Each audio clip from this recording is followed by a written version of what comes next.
Hello friends, welcome to engineering junction.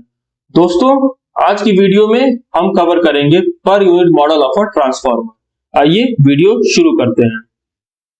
सबसे पहले friends,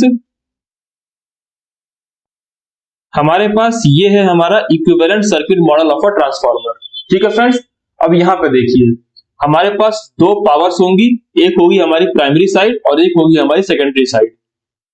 पर लेकिन फ्रेंड्स, हम जानते हैं कि हमारे ट्रांसफार्मर में जो हमारी प्राइमरी और सेकेंडरी की जो हमारी पावर्स हैं वो हमारी इक्वल होती हैं, इसीलिए पावर्स से हमें कोई दिक्कत नहीं होने वाली। पावर जो एक साइड होगी वही हमारी दूसरी साइड भी हो जाएगी।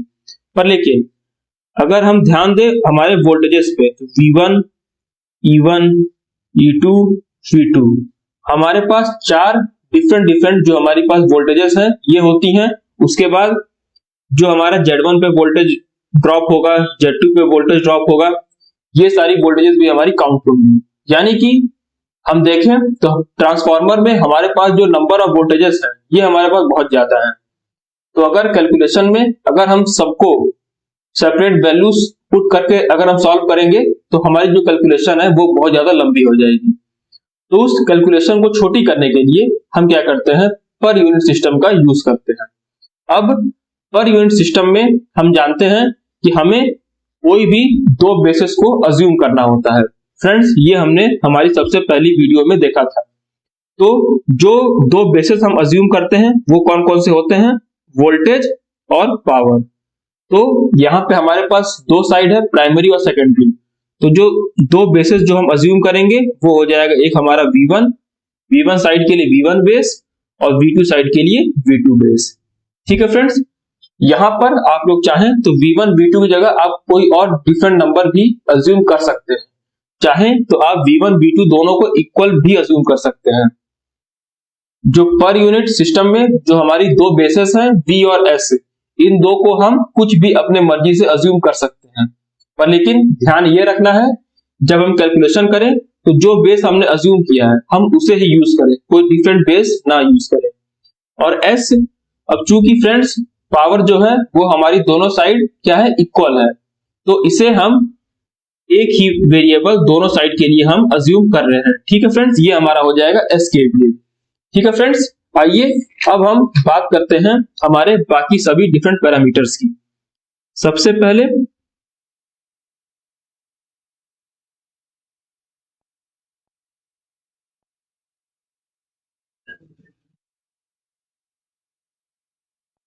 ये हमारी हो जाएगी प्राइमरी साइड और ये हमारी हो जाएगी सेकेंडरी साइड।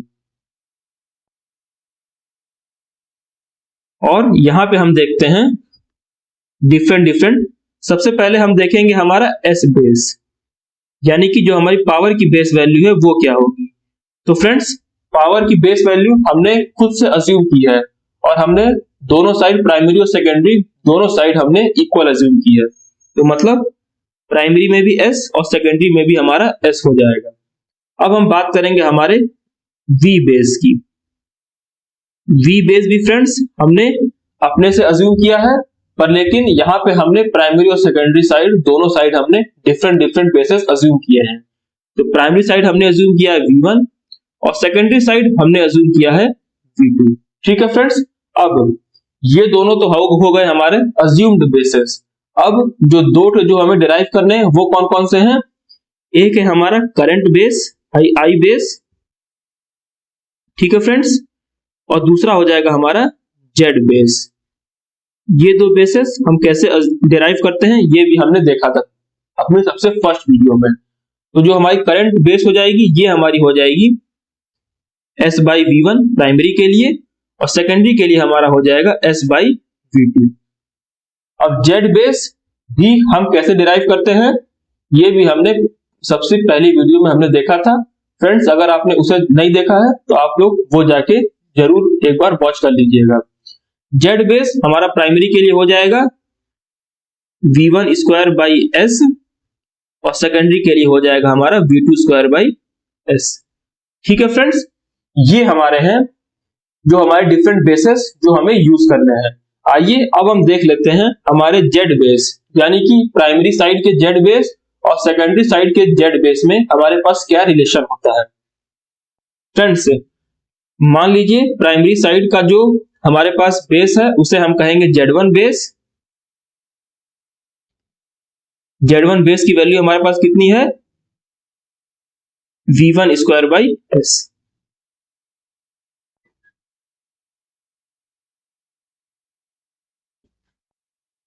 प्राइमरी साइड को हम मान करते हैं Z1 बेस और इसकी वैल्यू हमारे पास है V1 स्क्वायर बाई एस।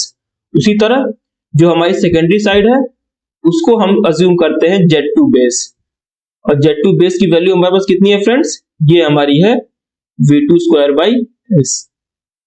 ठीक है फ्रेंड्स, यहां तक क्लियर है। अब हम कैलकुलेट करते हैं हमारे पास Z1 पर यूनिट वैल्यू, मतलब कि जो हमारी प्राइमरी साइड की जो इंपीडेंस है उसकी पर यूनिट वैल्यू हमारे पास क्या हो जाएगी। पर यूनिट वैल्यू का फॉर्मूला होता है friends actual by base value, यही होता है फ्रेंड्स। तो जो हमारी एक्चुअल वैल्यू हमारी क्या है, Z1। यहां पे देखिए जो हमारी इंपीडेंस है प्राइमरी साइड पे R1 और X1, इन दोनों को मिला के हम क्या कह रहे हैं, Z1। तो जो हमारी एक्चुअल वैल्यू है ये हमारी है Z1 ओम्स अपॉन हमारा क्या हो जाएगा, Z1 बेस। Z1 बेस की वैल्यू हम बाद में पुट कर देंगे। उसी तरह जो हमारा Z2 पर यूनिट है ये हमारा क्या हो जाएगा फ्रेंड्स, ये भी हमारा हो जाएगा एक्चुअल बाई बेस। तो एक्चुअल वैल्यू है वो हमारी क्या है, Z2 ओम्स। आई होप आप लोग समझ रहे होंगे कि Z2 हमारी क्या हो जाएगी, जो हमारी सेकेंडरी पर जो हमारी R2 और X2 का सम है। ठीक है फ्रेंड्स, अपॉन Z2 बेस, यही हो जाएगा फ्रेंड्स। क्लियर है सबको। तो यहां से अगर हम कैलकुलेट करें जो हमारा Z2 बेस है, Z2 बेस हमारा क्या हो जाएगा,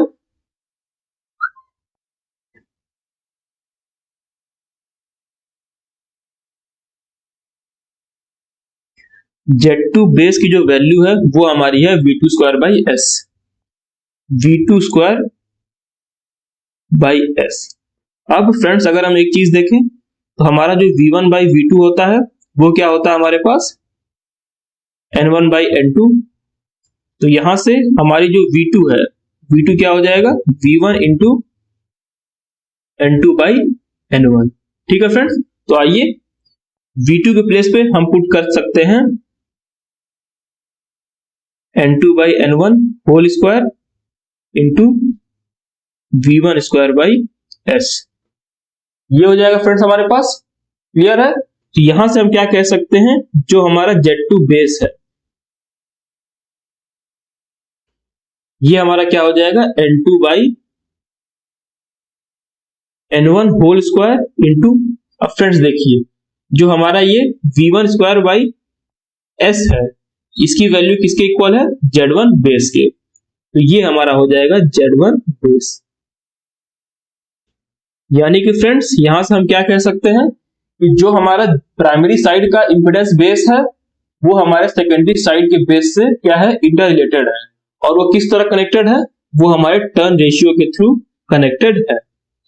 तो फ्रेंड्स ये चीज आप चाहें तो नोट डाउन भी कर सकते हैं कि the base values of voltage, current and impedance, जैसे हमने यहाँ पे वोल्टेज का निकाला उसी तरह हम अगर करंट वोल्टेज का भी अगर हम बेस वैल्यूज का रिलेशन निकालेंगे तो वो भी हमारा टर्न रेशियो के रिलेशन में ही आएगा। तो यहां से हम क्या कह सकते हैं फ्रेंड्स, आप लोग प्लीज इसे नोट डाउन कर लीजिए। The base values of voltage, current and impedance on both side of the transformer, यानी कि प्राइमरी और secondary, are directly related to each other through their turn ratios. ठीक है फ्रेंड्स, आइए अब हम आगे की बात करते हैं। अब फ्रेंड्स हमने एक मॉडल देखा था अप्रोक्सीमेट मॉडल। अप्रोक्सीमेट मॉडल भी हम सबने देख चुके हैं। तो अप्रोक्सीमेट मॉडल यहां पे हमने क्या देखा था, सबसे पहले अप्रोक्सीमेट मॉडल में हमने देखा था कि जो हमारा ये शंट ब्रांच है, इस शंट ब्रांच को हमने क्या किया था, जो हमारा R1 और X1 है इसके पहले हमने प्लेस कर दिया था।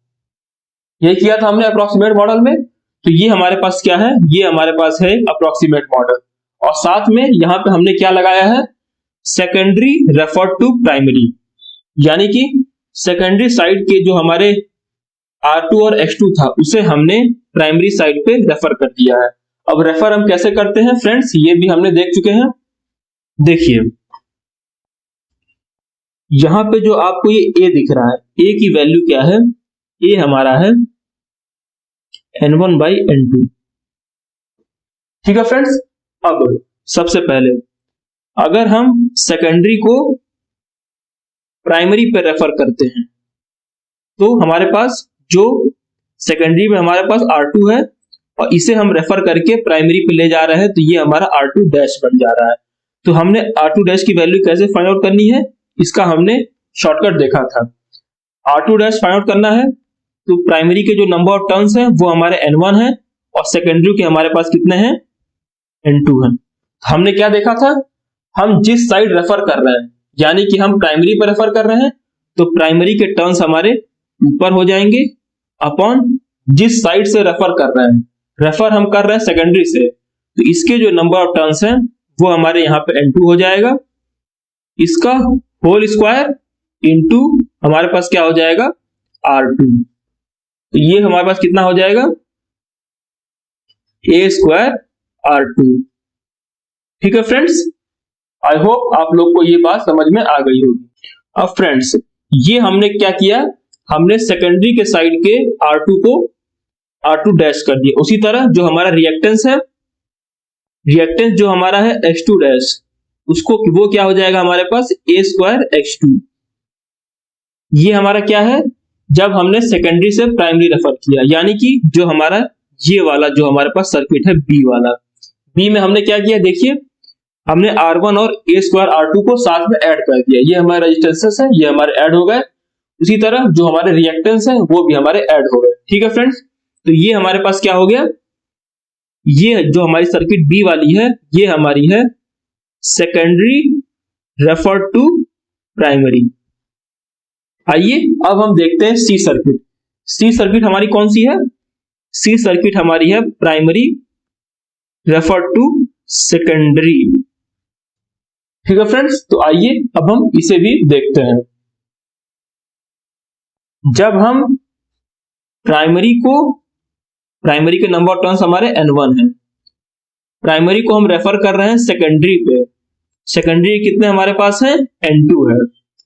तो प्राइमरी हमारा R1 था, इसे हम रेफर कर रहे हैं R1 डैश, यानी कि सेकेंडरी पे। तो R1 डैश की वैल्यू हमारे पास कितनी हो जाएगी, हमने देखा था हम जिस साइड रेफर कर रहे हैं, रेफर हम कर रहे हैं N2 side upon N1 side, यानी कि जिस साइड से हम रेफर कर रहे हैं उसका होल स्क्वायर इनटू R1।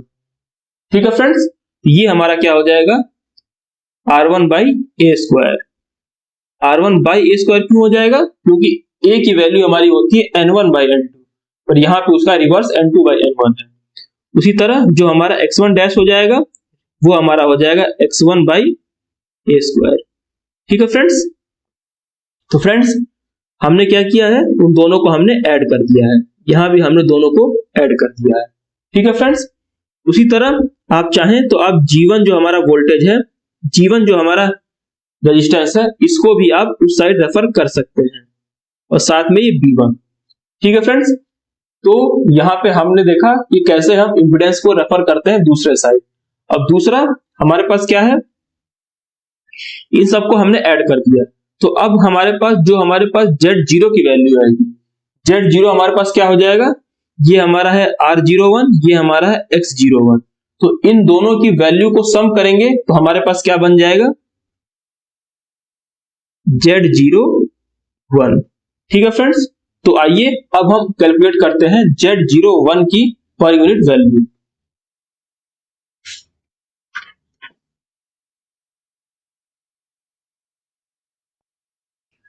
हमारे पास जो हमारी Z01 की जो पर यूनिट वैल्यू है ये हमारी हो जाएगी Z01 ओम्स में अपॉन Z1 बेस। फ्रेंड्स हम यहाँ पे Z1 बेस क्यों यूज करेंगे, क्योंकि यहाँ पे बी वाले में अगर आप देखें तो हमने सारी की सारी सर्किट को अपने प्राइमरी साइड पे रेफर किया है, और प्राइमरी साइड की जो हमारी इंपेडेंस की बेस है वो हमारा है Z01। ठीक है फ्रेंड्स, अब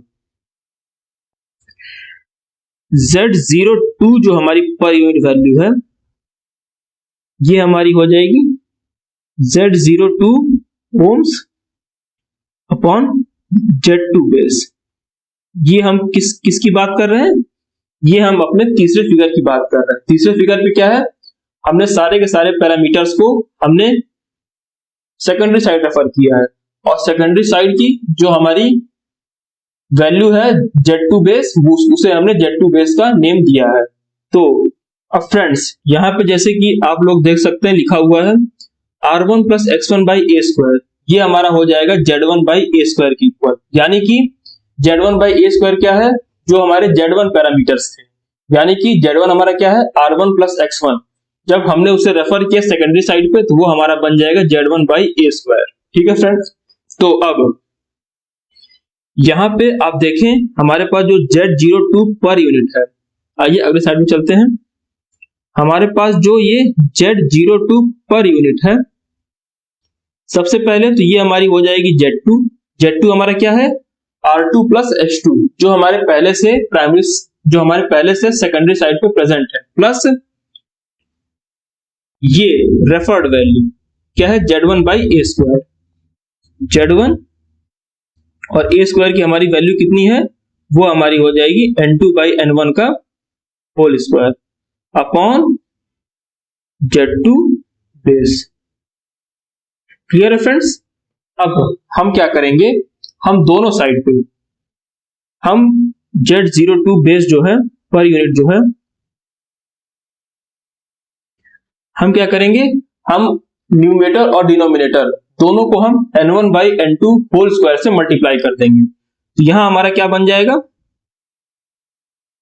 N1 by N2 whole square into Z2 plus Z1, क्योंकि यहाँ पे जो हमारा N2 बाई N1 है और हम मल्टीप्लाई कर रहे हैं N1 बाई N2 से, तो ये हमारा कैंसल हो जाएगा upon Z2 base into N1 by N2 का होल स्क्वायर। ठीक है फ्रेंड्स, तो यहां से जो हमारी Z02 पर यूनिट वैल्यू जो है ये हमारी कितनी हो जाएगी Z2 N1 बाई N2 का होल स्क्वायर, ये हमारा क्या हो जाता है फ्रेंड्स, ये हमारा हो जाता है Z2 डैश, यानी कि जब हम रेफर करेंगे सेकेंडरी को प्राइमरी पे, प्लस Z1। यहां पे फ्रेंड्स आप देखिए Z01 हमारे पास क्या है R1 प्लस X1, ये हमारा Z1 बन जाएगा, plus R2 plus X2 into a square. तो क्या यहाँ पे वही बनता हुआ आपको दिख रहा है, ये हमारा Z1 है plus Z2 into a square, ए की वैल्यू हमारी है N1 बाई N2 का होल स्क्वायर, यानी कि जो हमारा ये न्यूमरेटर है, न्यूमरेटर हमारा क्या बन चुका है Z01, न्यूमरेटर हमारा है Z01, ये हमारी है ओम्स में एक्चुअल वैल्यू अपॉन ये देखिए ये क्या हमारा Z1 बेस बन चुका है फ्रेंड्स। आइए एक बार चेक कर लेते हैं, ये देखिए यहां से अगर आप Z1 बेस कैलकुलेट करें तो क्या हो जाएगा Z2 base into N1 by N2 का होल स्क्वायर, ये इस साइड ट्रांसफर हो जाएगा। तो क्या यहाँ पे वही दिख रहा है आपको Z2 base into N1 by N2 का होल स्क्वायर, यानी कि ये हमारा हो गया Z1 बेस। ठीक है फ्रेंड्स, यानी कि यहां से हमें कंक्लूजन क्या मिला, Z02 per unit is equal to Z01 per unit. Friends ये हमारा बहुत ही ज्यादा इंपॉर्टेंट एक हमारा कॉन्सेप्ट है, इसे आप जरूर रिमेंबर कीजिएगा। अगर हम Z पर यूनिट में अगर हम कैलकुलेशन कर रहे हैं तो हम चाहे सर्किट को प्राइमरी साइड रेफर करें या फिर सेकेंडरी साइड रेफर करें, पर यूनिट वैल्यू दोनों की इक्वल होती है। इसीलिए फ्रेंड्स जब भी हम ट्रांसफार्मर का कैलकुलेशन करते हैं तो हम उसे पर यूनिट वैल्यू में ही कैलकुलेट करते हैं। तो फ्रेंड्स, आज के लिए हम सिर्फ इतना ही रखते हैं। आप लोग इसे जरूर एक बार डेरिवेशंस को जो हमने पीछे देखा था उसे आप लोग देख लीजिएगा। आप लोगों को कुछ भी मेमोराइज नहीं करना है, सिर्फ और सिर्फ समझना है। इससे डायरेक्टली क्वेश्चन कहीं पूछे नहीं जाते, पर इसके हेल्प से हम आगे सभी प्रॉब्लम्स को सॉल्व करते हैं। ठीक है फ्रेंड्स। तो फ्रेंड्स, अगर आपको वीडियो पसंद आई हो तो वीडियो को लाइक करें, अपने दोस्तों के साथ शेयर करें और चैनल को सब्सक्राइब करें। Thank you.